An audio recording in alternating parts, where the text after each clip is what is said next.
Saudara, perilaku kekerasan seksual pada anak di lingkungan pendidikan seolah tak henti mendera. Usai drama kasus Jombang di Mojokerto, Jawa Timur, seorang guru agama ditangkap karena melakukan kekerasan seksual terhadap 3 santri laki-laki yang masih di bawah umur.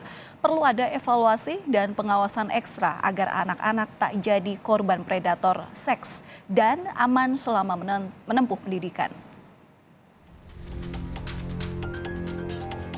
Kasus kekerasan seksual pada anak kini muncul satu persatu ke permukaan bak fenomena gunung es. Pada minggu lalu, publik dihebohkan dengan drama penangkapan Muhammad Subki Azalzani.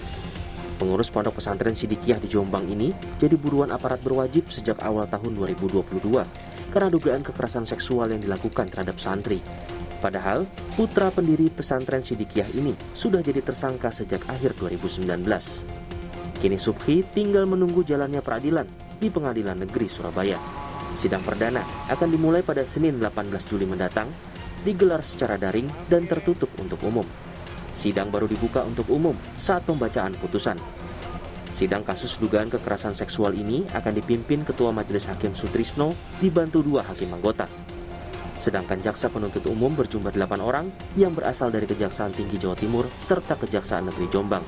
Terus untuk penetapan hari sidang dilaksanakan pada tanggal 18 itu hari Kamis. Senin 18 Juli. Oke.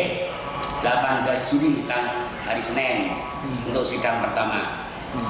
Untuk keamanan kami akan koordinasi dengan Polrestabes Surabaya.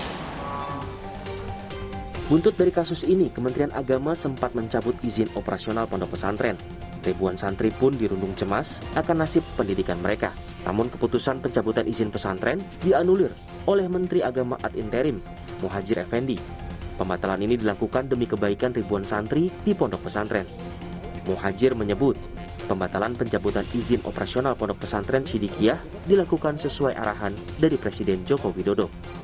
Dalam pondok itu ada ribuan santri dan ini harus dipastikan bahwa proses kegiatan belajar mengajarnya terjamin.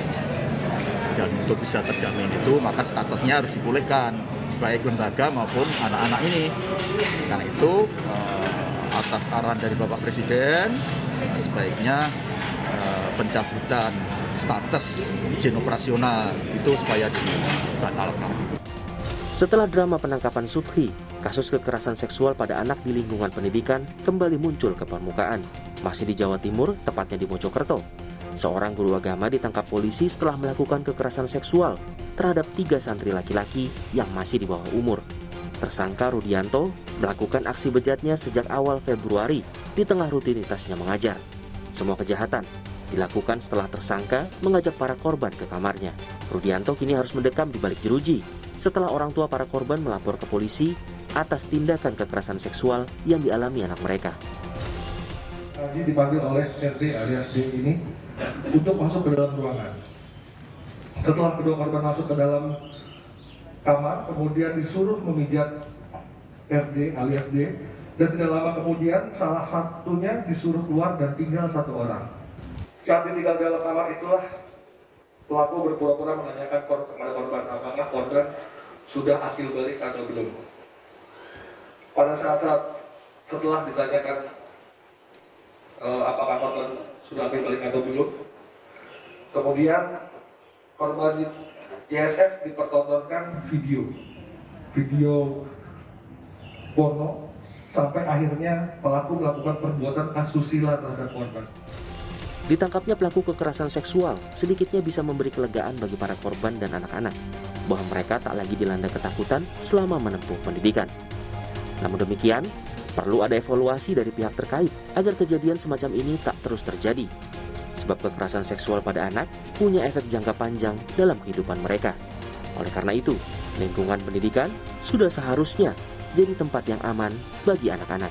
Tim Liputan, Kompas TV.